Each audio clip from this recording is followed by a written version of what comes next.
Olá, estimado irmão e irmã na fé em Jesus Cristo. Nós iniciamos este momento devocional em nome de Deus Pai, Filho e Espírito Santo. Amém. Façamos oração.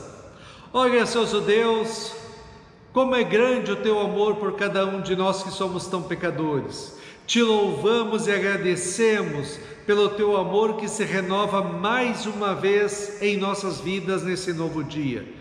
Abençoa este dia, abençoa as nossas vidas, as nossas famílias, protege-nos e que a tua presença, ó Deus, encha as nossas vidas de alegria e de paz. Envia teu Espírito Santo para estar conosco agora quando vamos meditar na tua santa palavra. Isso te pedimos e agradecemos em nome de Jesus Cristo, teu Filho, nosso Senhor e Salvador. Amém. Que a graça, a paz e o amor daquele que veio, daquele que vem, daquele que virá em glória, Jesus Cristo, nosso Senhor e Salvador, permaneça hoje para sempre com todos vocês. Amém. Queremos meditar na primeira carta de Paulo aos Coríntios, capítulo 14, versículos 33 a 36, onde ele diz assim: Como em todas as igrejas do povo de Deus, as mulheres devem ficar caladas nas reuniões de adoração. Elas não têm permissão para falar. Como diz a lei, elas não devem ter cargos de direção. Se quiserem saber alguma coisa, que perguntem em casa ao marido. É vergonhoso que uma mulher fale nas reuniões da igreja. Por acaso a mensagem de Deus veio de vocês? Ou será que veio somente para vocês? Que Deus abençoe as palavras em nossos corações. Amém. Estimado irmão e irmã, você já presenciou alguma reunião para tratar de algum assunto conflitante com várias pessoas? Em determinado momento da reunião, muitos falam ao mesmo tempo e ninguém consegue entender o que o outro está falando. Vira uma bagunça. Ou, como o apóstolo Paulo falou, parece que todos estão loucos. Era isso que acontecia na igreja cristã de Corinto. Havia uma bagunça no culto a Deus. Todos falavam ao mesmo tempo e vários falavam inclusive em línguas estranhas, de anjos. Virava uma gritaria só. Paulo então escreve em sua carta que não pode ser assim. Ele diz que Deus não é Deus de confusão, e sim de paz, lá no versículo 33. Também ele já falou que o objetivo do culto nas igrejas é a edificação espiritual das pessoas, e para que isso aconteça, precisa ter ordem no culto para que a mensagem da palavra de Deus possa ser entendida por todos. Parece que um dos problemas pela desordem ali em Corinto eram as mulheres que entenderam erroneamente que a liberdade cristã conquistada por Cristo na cruz não dá razão ou motivo para os cristãos usarem da liberdade para a libertinagem. Parece que as mulheres ali interrompiam quem estava falando uma mensagem de Deus com perguntas e comentários a toda hora, não deixando a pessoa trazer a mensagem com clareza. Paulo então manda organizar o culto para que haja ordem e edificação espiritual. Ele diz primeiro, que fale um de cada vez. Outra coisa, que se procure falar uma mensagem que todos entendam e que seja de edificação espiritual para todos. Terceira coisa, que uma pessoa ore a Deus e os outros fiquem em silêncio, pensando no que a pessoa está pedindo e ao final possam dizer amém. Outra coisa, que se alguém tem o dom de falar em línguas estranhas, que seja um ou dois no culto e somente se houver alguém que interprete e fale o que a pessoa falou. No texto de hoje, Paulo diz que é para as mulheres se calarem na igreja e perguntarem em casa para os seus maridos as suas dúvidas. Isso ele falou em relação à bagunça que havia na igreja de Corinto. Não é uma orientação para todas as igrejas em todos os tempos, como por exemplo, são os 10 mandamentos que valem para todo mundo sempre. Paulo já havia dito que as mulheres poderiam falar inclusive na igreja, lá em 1 Coríntios 11:5, quando ele fala assim: E se uma mulher não cobre a cabeça quando ora ou anuncia a mensagem de Deus nas reuniões de adoração, ela está ofendendo a honra do seu marido. Isto é, ele diz, olha, as mulheres podem falar, mas que haja assim que cubra a cabeça naquela situação.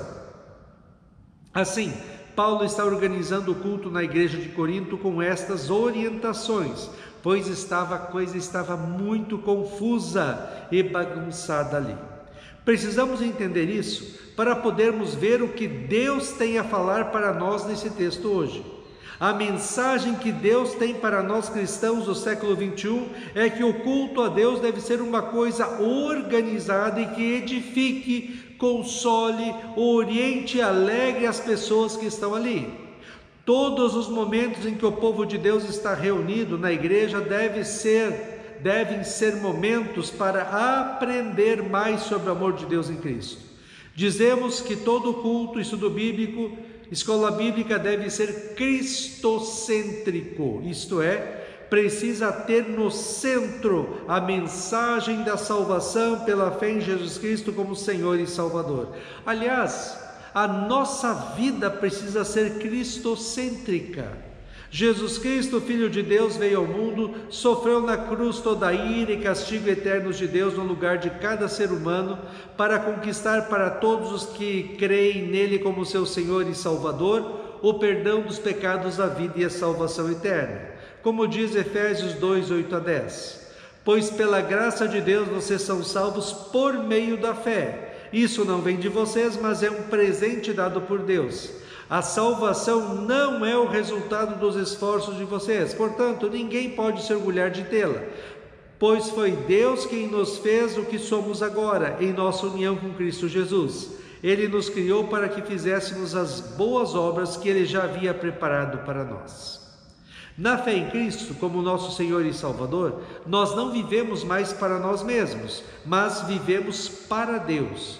Trabalhamos para Deus, estudamos para Deus, comemos para Deus, respiramos para Deus, casamos para Deus, temos filhos para Deus e fazemos tudo para Deus, como Paulo disse em 1 Coríntios 10, 3. Quer vocês comam ou bebam, façam qualquer coisa, façam tudo para Cristo. Assim, a mensagem central na igreja deve ser Cristo e a salvação. Mas para que ela alcance as pessoas, é preciso que as pessoas entendam essa mensagem. Para que elas entendam a mensagem, não pode haver bagunça ou confusão no culto. Por isso, Paulo orientou os cristãos de Corinto a terem um culto organizado e edificante.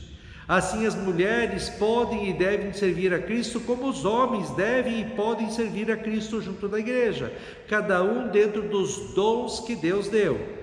Mas tudo precisa ter ordem e decência para não escandalizar as pessoas. Estimado irmão e irmã, você entendeu que Paulo está dando orientações para a congregação de Corinto para organizar o culto a Deus e para que haja edificação e ordem?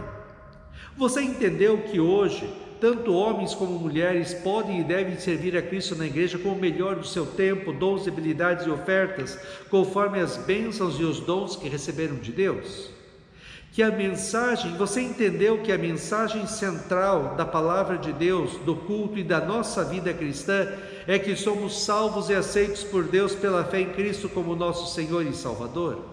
Você entendeu que precisamos falar de Cristo para todas as pessoas, de maneira que todos possam entender com muita clareza que a salvação é feita unicamente pela graça de Deus mediante a fé em Jesus Cristo? Fiquei agora pensando, o que será que o apóstolo Paulo falaria para nós cristãos hoje sobre a questão da vida nossa de fé? Lá para os coríntios, ele falou que eles precisavam organizar o culto, não podiam participar das festas pagãs e outras coisas. Talvez para nós cristãos hoje, o apóstolo Paulo diria o que ele escreveu em Romanos 12, 1 e 2 e Colossenses 3, 1 a 4 assim. Portanto, meus irmãos, por causa da grande misericórdia divina, peço que vocês se ofereçam completamente a Deus, como um sacrifício vivo, dedicado ao seu serviço e agradável a Ele. Esta é a verdadeira adoração que vocês devem oferecer a Deus. Não vivam como vivem as pessoas deste mundo, mas deixem que Deus os transforme por meio de uma completa mudança da mente de vocês. Assim vocês conhecerão a vontade de Deus, isto é, aquilo que é bom, perfeito e agradável a Ele. Vocês foram ressuscitados com Cristo, portanto, ponham o seu interesse nas coisas que são do céu, onde Cristo está sentado ao lado direito de Deus. Pensem nas coisas lá do céu e não nas que são aqui da terra, porque vocês já morreram e a vida de vocês está escondida com Cristo, que está unido com Deus. Cristo é a verdadeira vida de vocês, e quando Ele aparecer, vocês aparecerão com Ele e tomarão parte na sua glória. Amém. Façamos oração. Ó Senhor nosso Deus, nós te louvamos porque nós somos chamados das trevas do pecado e da condenação eterna para a maravilhosa luz da salvação. Dá-nos sabedoria para que possamos viver neste mundo para a Tua honra e para a Tua glória. Que tudo o que fizermos, falarmos ou pensarmos seja de acordo com a Tua santa vontade e para a edificação das pessoas que estão à nossa volta. Que juntos da igreja possamos proclamar a boa notícia de salvação pela fé em Cristo para todas as pessoas que pudermos.